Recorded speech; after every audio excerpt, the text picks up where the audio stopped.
Welcome to Venky pen works.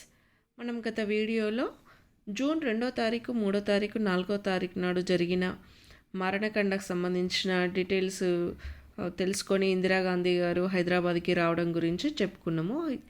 అప్పటి home minister YB Chavan గారిని ఈ విషయాన్ని పరిశీలిస్తారని వైబీ చవాన్ గారికి అప్పచెప్పడము ఇందిరాగాంధీ గారు మనము దాని గురించి చెప్పుకున్నాము. దాని కంటిన్యూషన్లో చూసుకుంటే జూన్ 4వ తారీఖు నాడే సమైక్యతా సంఘానికి రాజీనామా చేశారు జి వెంకటస్వామి. మనము కాకా అని పిలుచుకుంటాము. జి వెంకటస్వామి సమైక్యతా సంఘం ఏంటిది ఇది అంటే విశాలాంధ్రకి సపోర్టుగా పనిచేసే సంఘము. సో ఈ 3 రోజులు జరిగిన సంఘటనలకు నిరసనగా జి వెంకటస్వామి దానికి రాజీనామా చేస్తారు. ఇక జూన్ 6వ తారీఖు నాడు తెలంగాణ రచయితల సంఘం ఏర్పడుతుంది. మనము మలిదశ ఉద్యమంలో సాహితీకారులు, కవులు, కళాకారులు, రచయితలది ఎంత పాత్ర ఉందో మనం చెప్పుకోవచ్చు. అప్పుడు తొలిదశ తెలంగాణ ఉద్యమంలో కూడా వారి పాత్ర కోసము తెలంగాణ రచయితల సంఘం అనేది జూన్ 6వ తారీఖు నాడు ఏర్పాటు చేయబడుతుంది. దానికి అధ్యక్షులు ఎవరంటే కాళోజీ నారాయణరావు. ఇక జూన్ 7వ తారీఖు నాడు వైబీ చవాన్ హైదరాబాద్కి పర్యటన చేస్తారు. వైబీ చవాన్ ఎవరు? అప్పటి హోమ్ మినిస్టరు. ఇందిరాగాంధీ గారు వైబీ చవాన్ గారు ఈ విషయాన్ని 2, 3, 4 తేదీల విషయాన్ని పరిశీలిస్తారని చెప్తారు కదా. సో దానికోసమని వైబీ చవాన్ జూన్ 7వ తారీఖు నాడు హైదరాబాద్కి వస్తారు. సో వైబీ చవాన్ని కలవడానికి వైబీ చవాన్ ముందు మర్రి చెన్నారెడ్డి కలిసి రాష్ట్రపతి పాలన పెట్టమని డిమాండ్ చేస్తారు. ఇక అప్పటి హైదరాబాద్ నగర మేయర్ కుముదిని నాయక్ ఏమని రిపోర్ట్ చేస్తుందంటే ఈ ఆంధ్ర ప్రభుత్వం తెలంగాణ ప్రజలని 2వ తరగతి పౌరులుగా చూస్తున్నదని చెప్తారు. సో ఈ ఉద్యమానికి ఇంకా ఉవ్వెత్తున కొనసాగుతున్న ఈ ఉద్యమానికి మద్దతుగా 2.5 లక్షల మంది కార్మికులు గోవింద్ సింగ్ ఆధ్వర్యంలో సమ్మెకు దిగుతారు. సో ఇది ఇలా ఉండగా జూన్ 10 నుండి జూలై 16 వరకు ఉద్యోగుల నిరవధిక సమ్మె చేపడతారు. జూన్ 10 నుండి జూలై 16 వరకు ఉద్యోగుల నిరవధిక సమ్మె. మనము మలిదశ తెలంగాణ ఉద్యమంలో చూసుంటాం సకల జనుల సమ్మె అని. ఆ సకల జనుల సమ్మె ఎప్పటి నుండి ఎప్పుడు జరిగింది? దాదాపు 42 రోజులు కొనసాగింది. అన్ని రకాల ఉద్యోగులు అందులో పార్టిసిపేట్ చేసిండ్రు. 2011 సెప్టెంబర్ 13 నుండి 2011 అక్టోబర్ 24 వరకు మొత్తం 42 రోజుల పాటు సకల జనుల సమ్మె కొనసాగిందని మనకు తెలుసు.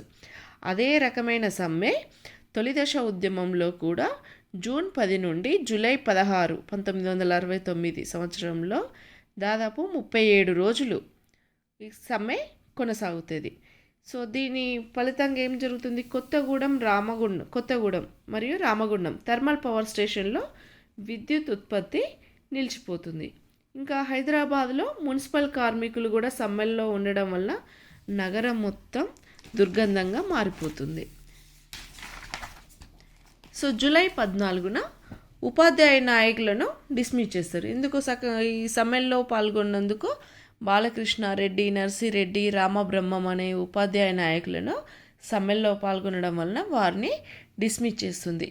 ఇవన్నీ సంఘటనలను పత్రికలు అప్పుడు పనిచేసిన పత్రికలు విశాలాంధ్ర ఉద్యమంకి ఫేవర్గా రాస్తుంది. తెలంగాణ ఉద్యమాన్ని చాలా నీరు గారుస్తుంది. కానీ వాస్తవాలని ఉన్నట్టుగా పేర్కొన్న పత్రిక ఏంటిదంటే ఆంధ్రభూమి పత్రిక.